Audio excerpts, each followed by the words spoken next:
Greetings, YouTube. This is episode 29 of WWE 2016 Red vs. Blue, and this is Monday Night Raw, and it's live from the Air Canada Centre in Toronto, Ontario, Canada, and it's being held in front of 10,481 people. And we kick off tonight's show with Seth Rollins coming out to the ring, and he addresses the WWE Universe, and he lets everyone know that, for the last couple months, he's been attacked at all sides between, the Forgotten and Triple H betraying him at SummerSlam, and he's got a lot on his plate. However, it stops now because his sole focus from now on is to get his hands on Triple H. And at this point, he calls out Triple H to come out from hiding and face him once and for all in front of him, in front of the entire WWE Universe. And let's talk about why Triple H did what he did back at SummerSlam.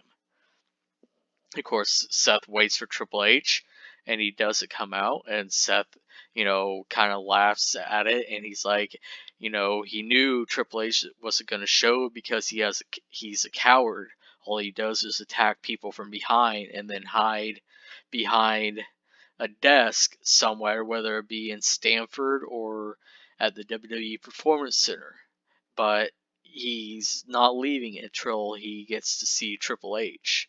And this brings out Stephanie McMahon, and, she, says, hey, look, I understand that you have an issue with my husband.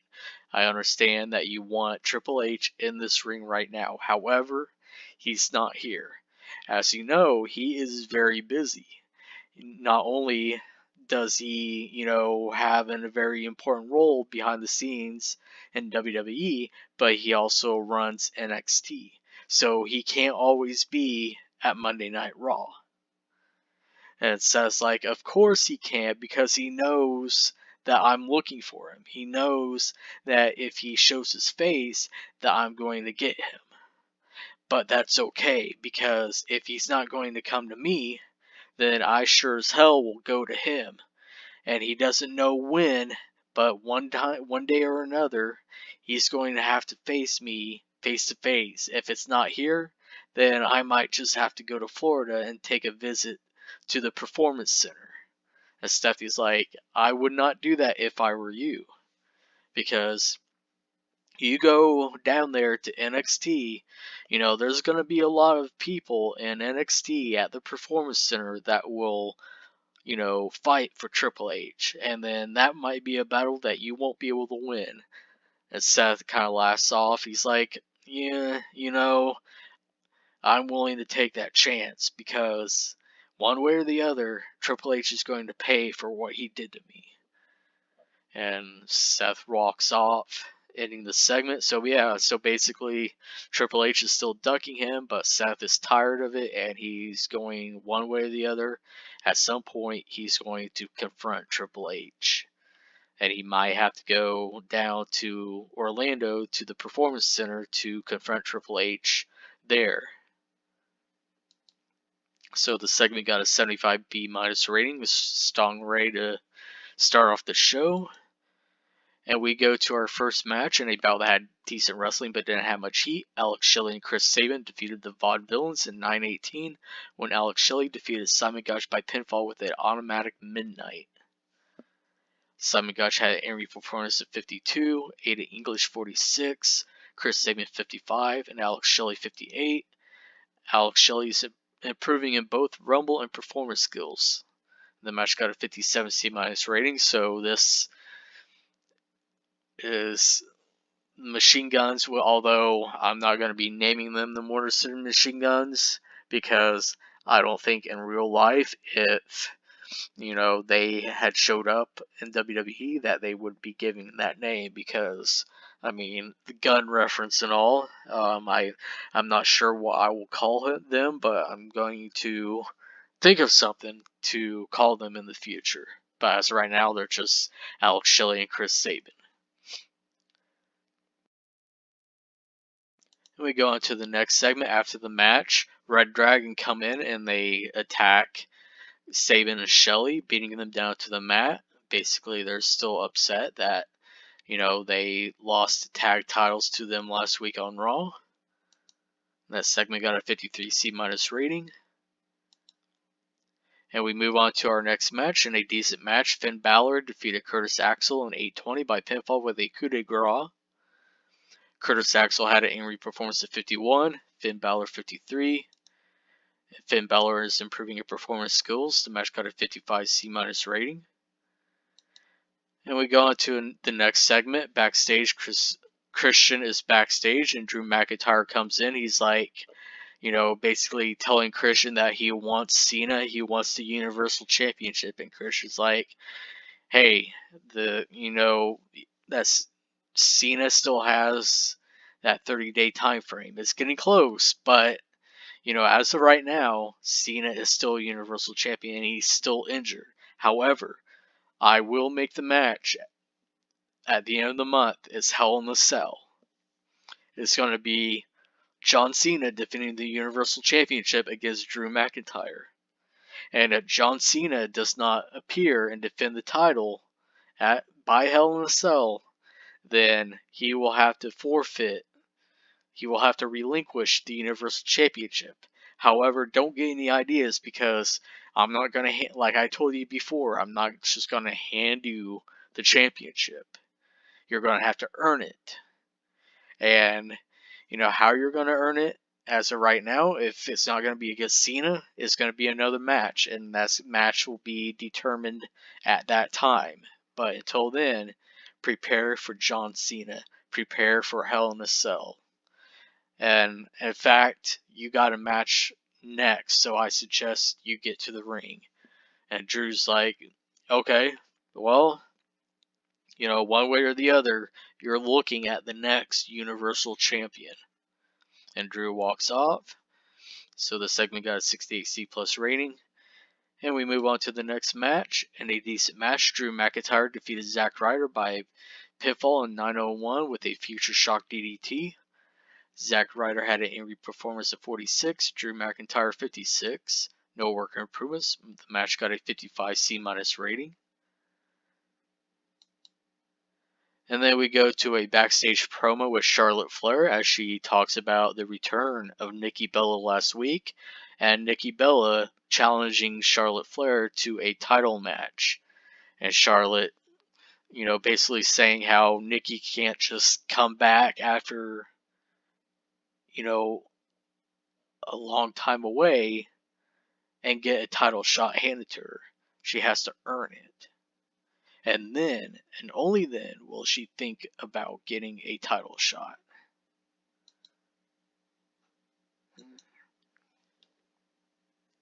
So it got a 63C rating. And we go on to the next match, a decent match. Nikki Bella defeated Tamina Snuka in 653 by pinfall with a Bella Bash. I don't know what the heck that is. I don't think I ever heard of her doing a move called the Bella Bash, but she won with that move. Let's just say she won with the Rack Attack. So Tamina Snuka got an in-ring performance of 42, Nikki Bella 52, and Nikki Bella is improving in Rumble skills. The match got a 50D+ rating. After the match, Charlotte comes in the ring as she attacks Nikki Bella and then finishes her off with a natural selection. We're going to go ahead and turn Nikki Bella face. Turn went pretty well. Segment got a 64C rating. Next segment, we see Rusev and Lana come to the ring. And Rusev proclaims that, he issued the open challenge last week and no one has yet to accept his challenge to be Rusev's 10th title defense. And with today being October 10th, today is the best day to have the 10th title defense of the greatest United States champion of all time, Rusev.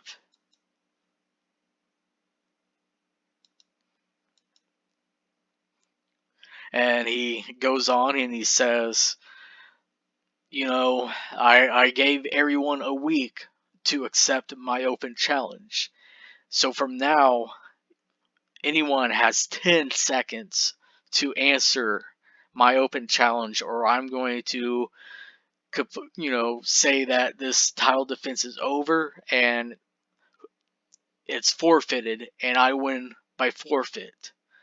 And he tells the people in the back to put up the countdown on the Titantron, and we start the countdown. It starts at 1, 2, 3, 4, 5, 6, 7, 8, 9, and then before they get to the 10, someone else's voice appears on the PA, and it goes 10, and all of a sudden a music hits, and it's Ty Dillinger from NXT, the Perfect 10, and he is the one answering Rusev's open challenge. And of course, obviously, if you watched last week, I telegraphed this, because the 10th title defense of Rusev, this is going to be the 10th title defense of Rusev in the game, and in-game time is October 10th, because in real life in 2016, the second Monday of October was the 10th. So this was perfect for debuting Ty Dillinger. So Ty Dillinger does accept Rusev's open challenge, and that got a 48D plus rating, and we go on to the match. In a decent match, Ty Dillinger defeated Rusev in 9:37 by pinfall with a perfect 10. Ty Dillinger wins the WWE United States Championship. Ty Dillinger had an in-ring performance of 33, Rusev 74. No worker improvements. The segment got a 59C rating. So yes, Ty Dillinger on his debut has won the WWE United States Championship in a huge monumental upset. Dillinger is the new United States Champion. And we see that Ty Dillinger celebrates with the crowd, being crowned the new United States Champion in front of his hometown crowd nonetheless. Dillinger is from Canada, and this is basically literally the perfect storm. So Ty Dillinger is now WWE United States Champion, and he's now a member of Monday Night Raw. So yeah, what do you think about Ty Dillinger, debuting and upsetting Rusev to win the United States Championship? Leave the comments down below and let me know what you think. I wanted to throw a surprise. I wanted to call someone up, and Dillinger was someone that has been wanting to be called up for a while. So I figured, with all of this, kind of meshed together, a perfect time, perfect opportunity to put Dillinger on the main roster. So we go on to the next segment. In a poor match, Eric Rowan defeated Heath Slater in 5:57 by pinfall with a full Nelson Slam. Heath Slater had an in-ring performance of 43, Eric Rowan 44, no worker improvements. The match got a 42D rating, which doesn't surprise me because they're both heels, and that kind of dinged the rating. And if you remember last week, Heath Slater asked Rowan to be his tag partner, and then they ended up losing, and then Rowan attacked Slater after the match, and this is just kind of, the blow off to that, just, kind of a little mini thing, and it gives Rowan a victory.